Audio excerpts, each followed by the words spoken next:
এবং আমরা জানি ইবলিসও এই ঘোষণাটি শুনেছে। এবং যদি ইবলিস এই ঘোষণাটি শুনে থাকে তবে সেও জানে আদম 3টি জিনিস দিয়ে তৈরি। আমি 3টি জিনিস বলতে থাকি যাতে এটি আপনার মাথায় আটকে যায়। 3টি জিনিস, 3টি জিনিস, 3টি জিনিস। কিন্তু আমরা জানি যে যখন আল্লাহ আমাদেরকে বললেন শয়তান আদম আলাইহিসসালামকে সিজদা দিতে অস্বীকার করেছিল, সে আল্লাহর দিকে ঘুরে গেল। সে এটা বলেনি যে খলাক্তানি মিন নারিন ওয়া খলাক্তাহু মিন তিনিন ওয়া সাওয়াইতাহু ওয়া নাফাখতাহু মির রূহিকা। সে বলেছিল আপনি আমাকে আগুন থেকে তৈরি করেছেন, কিন্তু আপনি আদমকে মাটি থেকে সৃষ্টি করেছেন। এটা 3টি জিনিসের মধ্যে মাত্র একটি, তাই না? আরও 2টি জিনিস রয়েছে। সে এটাও জানে যে মানুষের ভিতরে রূহ আছে, কিন্তু যখন সে আল্লাহর কাছে অভিযোগ করে যে তুমি তাকে ময়লা মাটি থেকে বানিয়েছ, সে ভান করে যে সে সেই অন্য 2টি জিনিস সম্পর্কে জানে না, কিন্তু সে জানে, সে পুরোপুরিই জানে। এটি একটা সত্যিই গুরুত্বপূর্ণ জিনিস যা আমি এই সংক্ষিপ্ত মুহূর্তে হাইলাইট করতে চাই। সব মিলিয়ে আদম আলাইহিসসালামের গল্পে শত শত শিক্ষা রয়েছে, তবে আমি আশা করি আমি এই একটি শিক্ষার উপর কিছুটা সুবিচার করতে পারবো। আমি চাই আপনারা আজকে এটা নিয়ে যান। এবং সেটা হলো, যখন সে এই অন্য 2টি জিনিস অস্বীকার করল, সে জানতো যে যদি সে এই 2টি জিনিস স্বীকার করে তবে তাকে স্বীকার করতে হবে যে মানুষ আসলে কতটা অবিশ্বাস্য। কিন্তু যদি সে শুধুমাত্র এক মাটি বা কাদা স্বীকার করে, তাহলে আদম আর ঘোড়ার মধ্যে পার্থক্য কি? আদম এবং একটি গরু এবং বানরের মধ্যে পার্থক্য কি? তারা খায়, সে খায়। তারা আশ্রয় পায়, সে আশ্রয় পায়। তাদের বাচ্চা আছে, তারও বাচ্চা আছে। সে শুধু একটি বিবর্তিত প্রাণী। ওকে, সব ঠিক আছে। সে শুধু বড় 2টি পায়ের উপর দাঁড়াতে পারে। এটা এমন কি বড় ব্যাপার? সে শুধুমাত্র একটি বিবর্তিত প্রজাতি, এর বেশি কিছু না। তার কাছে আর বেশি কিছু নেই। তাই শয়তান নিশ্চিতভাবেই, ইচ্ছাকৃতভাবেই আমাদের অস্তিত্বের 3টি বৈশিষ্ট্যের মধ্যে অন্য 2টি বৈশিষ্ট্যকে অস্বীকার করে। যদি সে ওই বৈশিষ্ট্যগুলোকে মেনে নেয় তবে তাকে আল্লাহ তাআলার তৈরি আদমের আধিপত্য স্বীকার করতে হবে। সে মানুষকে ঘৃণা করে। সে আল্লাহকে আমাদের এই অবস্থান দেওয়ার জন্য দোষারোপ করে, এবং তাই সে প্রতিজ্ঞা করল এর জন্য সে শুধু আদমকে ব্যর্থ দেখাতে চায় না। কারণ আপনি জানেন, যদি আপনি আদমকে ঘৃণা করেন তাহলে চাইবেন আদমকে জান্নাত থেকে বহিষ্কৃত করতে। আপনি এটাই করবেন। আমি আমার প্রতিশোধ নিয়েছি, আমি এখন ভালো বোধ করছি। কিন্তু না, শয়তান ভালো বোধ করল না। এখন আমি তার সন্তান, তার পরিবার, তারও সন্তান, তারও সন্তান, এভাবে সমস্ত মানবজাতিকে বারবার ধ্বংস করে ফেলতে থাকব। তার ভেতরে প্রতিহিংসা যায়নি। প্রতিশোধ নেয়ার পরে সে ভালো বোধ করল না। সে একটুও ভালো বোধ করল না। তাই ব্যাপারটা হচ্ছে, সে যেভাবেই আমাদের ক্ষতি করুক না কেন, তার এখনও আমাদের অনেক কিছু ক্ষতি করার আছে। এখন আমি আমাদের আজকের সবচেয়ে গুরুত্বপূর্ণ বিষয়ে প্রবেশ করছি। কোরআনের এই আয়াতগুলো থেকে যে একটি বিষয় আমরা আজ শিখব, যে ইবলিস কখনোই চায় না মানুষ কোনো বিষয়ে স্বীকৃতি পাক। এবং তার অনেকগুলো সাফল্যের মধ্যে একটি বড় সাফল্য হলো যদি সে আপনাকে এবং আমাকে বোঝাতে পারে যে আসলে আপনি যোগ্য নন। বর্তমান বিশ্বের সবচেয়ে বড় সংকট একজন মানুষ হিসেবে নিজেকে সম্মান করার জন্য নিজেকে মূল্যায়ন করা। আজ সমাজবিজ্ঞান জগতের মানুষ সমাজবিজ্ঞানে, মনোবিজ্ঞান জগতের মানুষ মনোবিজ্ঞানে, বিশ্বজুড়ে পরিবারে এমন লোকদের সংকটের মুখোমুখি করা হয় যারা নিজেদের মধ্যে কোনো মূল্য দেখতে পায় না।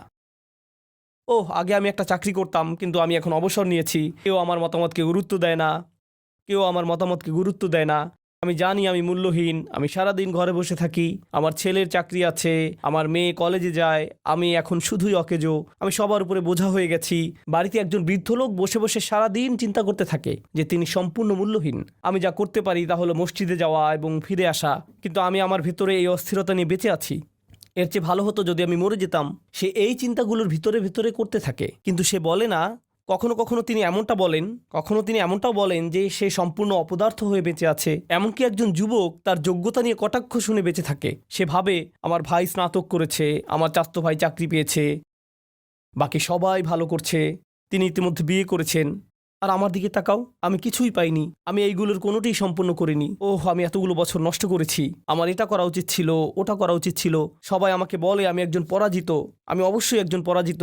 ইবলিস কি করতে চায়? সে আপনার জীবনে আপনার চারপাশের লোকদের কিছু বলতে চায়। তারা আপনাকে এমন কিছু বলে যা আপনাকে অকেজো, অপদার্থ অনুভব করায়। এমনকি তারা এটা বুঝতে পারে না যে তারা এটা করছে। এমনকি তারা এটাও বুঝতে পারে না যে তারা আপনার উপর প্রভাব ফেলছে। যখন আপনি ভাবতে শুরু করেন, হয়তো আমি মূল্যহীন, হয়তো আপনি জানেন না যে আমি এত বড় নই, আমি কেউ নই, এবং আপনি জানেন যদি আপনি একবার নিজেকে মূল্যায়ন করার ক্ষেত্রে কম আত্মসম্মান অনুভব করেন, তখন আপনি সব সময় নিজেকে এমনই অনুভব করবেন। তখন সব সময় আপনি নিজেকে মূল্যহীন ভাবার জন্য অন্যের মূল্যায়ন বা অনুমোদন দেওয়ার প্রয়োজন পড়বে। যদি অন্য কেউ আপনাকে মূল্য দেয়, যদি অন্য কেউ আপনাকে অনুমোদন করে, শুধু তখনই আপনি নিজেকে মূল্যবান ভাবতে পারেন। তাই আমি সব সময় যেখানেই যাই নিজের ছবি তুলি, ফিল্টারের মাধ্যমে সবকিছু ঠিকঠাক করে অনলাইনে পোস্ট করি, এবং আমি অপেক্ষা করতে থাকি কেউ আমাকে লাইক দিল কিনা, কেউ আমাকে লাভ রিয়েক্ট দিল কিনা, অথবা মাশাআল্লাহ বা অন্য কিছু কমেন্ট করলো কিনা। কারণ যদি কেউ আমাকে এগুলো দেয়, তখনই আমি মনে করি আমার একটু ভ্যালু আছে। ওকে, এখন আমি কি করব? আমার আরো মূল্য দরকার, কারণ আমি আবার মূল্যহীন হয়ে গেছি। আমি 2 দিন ধরে কোনো কিছুই পোস্ট করিনি, আমাকে আবার ফিরে আসতে হবে, আমাকে আবার বুঝতে হবে কেউ আমাকে মর্যাদা দিচ্ছে।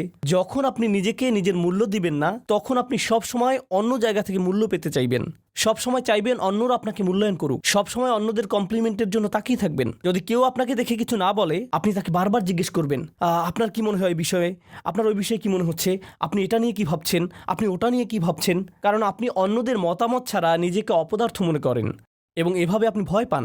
এবং যখন আপনার কম আত্মমর্যাদা থাকবে, তখন আপনার কোনো অধিকারের ব্যাপারে আপনি ডিল করতে পারবেন না। আপনার চারপাশে লোকজন যা বলবে তাই, তারা আপনাকে অপমান করবে, এবং আপনি মাথা নাড়বেন যে হ্যাঁ এটাই তো, আমি তো এরই যোগ্য, কারণ আমি তো ময়লা, কারণ আমি তো মাটি, আমার তো এর চাইতেও খারাপ কিছু পাওয়ার কথা ছিল।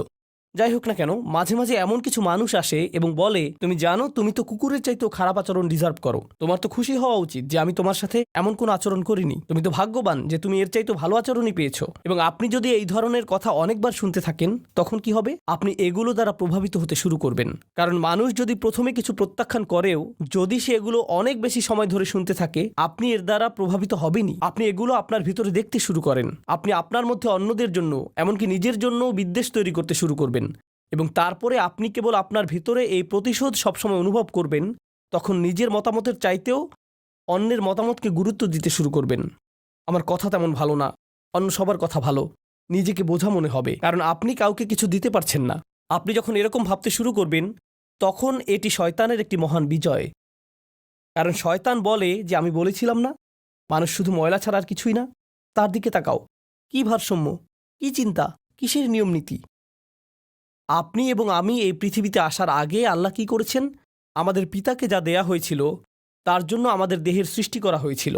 তার উপরে তিনি আমাদেরকে আল্লাহর সমস্ত সৃষ্টির উপরে সম্মান দিয়েছেন, এবং আল্লাহর সমস্ত সৃষ্টি আমাদেরকে একটা মিরাকেল হিসেবে দেখে। আমরা সবাই, এমনকি আল্লাহর সৃষ্টিগুলো আমাদেরকে আল্লাহর অলৌকিক সৃষ্টি হিসেবে দেখে। আল্লাহর কৃতকর্মের প্রতি বিস্ময়ে সিজদায় পড়ে। এখন বেহেশতের ফেরেশতারা এমনকি আদমের প্রতি ইমপ্রেস, এমনকি আদমের প্রতি তারা মুগ্ধ। কিন্তু আপনি আপনাকে নিয়ে মুগ্ধ নন, আপনি ভাবেন আপনি মূল্যহীন। আল্লাহ কোরআনে বলছেন, ওয়ালাকাদ কাররামনা বানি আদম, আমরা আদম সন্তানদেরকে সম্মান দিয়েছি। আপনি জানেন এটি আমাকে কি শিখিয়েছে? আমাকে অন্য কারো কাছ থেকে বৈধতা খুঁজতে হবে না। আমি কি করেছি তা দেখতে পারি।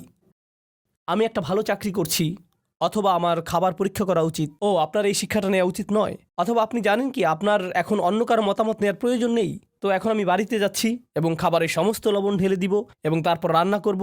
এটা খেতে কেমন লাগে? আমি আপনার মতামতের কোনো কেয়ার করি না, কারণ আল্লাহ আমাকে সম্মান করেছেন। না, আমি আপনাকে এটা বলিনি। আমি যা বলেছি তা হলো আমাদের একে অপরের কাছ থেকে সংশোধন করা দরকার। আমি যা বলেছি তা হলো আমাদের একে অপরের কাছ থেকে সংশোধন করা দরকার। আপনি যখন নিজেকে মূল্য দেন, তখন সমালোচনা অপমান নয়। যখন আপনি নিজেকে সত্যি সম্মান করেন, যখন আপনি সত্যিই নিজেকে উপলব্ধি করেন, তখন আপনি বুঝতে পারবেন কেউ যদি আপনার সমালোচনা করে এবং বলে, আরে আপনি এটি ভুল করেছেন, ঠিক করে নিন, অথবা এটি তার চেয়ে ভালো হতে পারে, আপনি আমাকে এটি ঠিক করতে বলে আসলে আমার উপকারই করলেন, তখন আপনি অপমানিত বোধ করবেন না। কারণ যখন আপনি সত্যিই কম আত্মমর্যাদা অনুভব করেন, তখন সমালোচনাই আপনার কাছে এমন মনে হবে। কিন্তু সত্যি যদি আপনি নিজেকে আত্মমর্যাদা সম্পন্ন মানুষ মনে করেন, তখন আপনার এই অনুভূতি চলে যাবে। যখন আপনি আল্লাহর দেয়া মূল্যকে বুঝতে পারবেন, তখন নিজেকে সংশোধন করার জন্য সমালোচনাকে আপনি একটি সুযোগ হিসেবে দেখবেন। তখন এটা আপনার কাছে অপমানজনক হবে না। আমি আশা করি আপনারা এই ভিডিও ক্লিপটি উপভোগ করেছেন।